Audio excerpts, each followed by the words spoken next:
नमस्कार. दिनांक 27 जून. कथेचं शीर्षक आहे बच्चा जाव. आप्पा सलबत्याने देवघरात लुडबुडणाऱ्या उंदरास मारले. झोपाळ्यावर बसलेल्या महाराजांनी तो मेलेला उंदीर घेतला. झोपाळ्याच्या कडीतून त्याची वारंवार काढघाल करून ते खेळू लागले. ते पाहून राजा हसू लागला. तेव्हा महाराजांनी त्या मेलेल्या उंदरास बच्चा जाव असे म्हणताच तो उंदीर जिवंत झाला व टुनटुन उडी मारून पळून गेला. गीता वचनानुसार प्रत्येक जीवाला जन्म आणि मृत्यूच्या साखळीतून जावेच लागते. जन्मानंतर जसा मृत्यू ठेवलेला असतो तसा मृत्यूनंतर पुन्हा जन्म ठरलेला असतोच. तहान, भूक, मैथून याची भीती या 4 नैसर्गिक प्रेरणा मनुष्याप्रमाणे इतर जीवयोनीलाही असतातच. पण त्या प्रेरणा मनुष्यासारख्या अमर्याद नसतात. त्यामुळे इतर जीवयोनीत पाप पुण्य नसते. हे जरी खरे तरी त्याची भोगयोनी असल्याने सर्व भोगांचे संस्कार घट्ट होत जातात व ते संचित होते. घट्ट झालेल्या संस्कारांपैकी काही वैशिष्ट्य गुणसूत्रांद्वारे पुढच्या पिढीत उतरून जीवयोनीत फरक पडत जातात.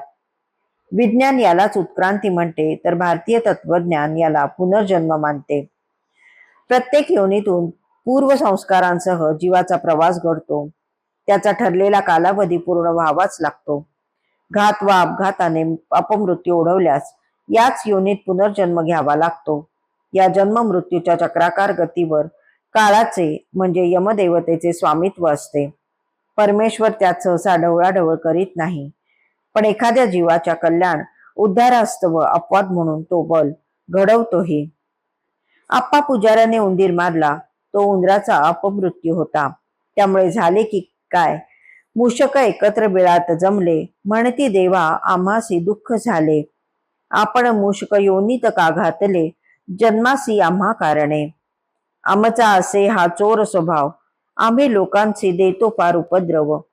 त्यामुळे आमचा घेती जीव, यथार्थ उपाय सुचेना. आम्ही आता जावे तरी कोठे, लोकगृहींचे पदार्थ लहान मोठे. अल्प स्वल्प भक्षुनी आम्ही चोर गठ्ठे, दिवस काढतो उपद्रव स्वभावे. खातो नाशितो फोडितो, या जन्म स्वभावे आम्ही दुःख भोगितो. अन्याया वाचुनी उपद्रव देतो, त्रासवितो सर्व लोकांचे. आम्ही मूषक चोर दुष्ट ओढाळ, आमचा तुझ ईश्वराविण सांभाळ. कोण करील नारायणा दयाळा, तुझी चिरकाळ संरक्षिता.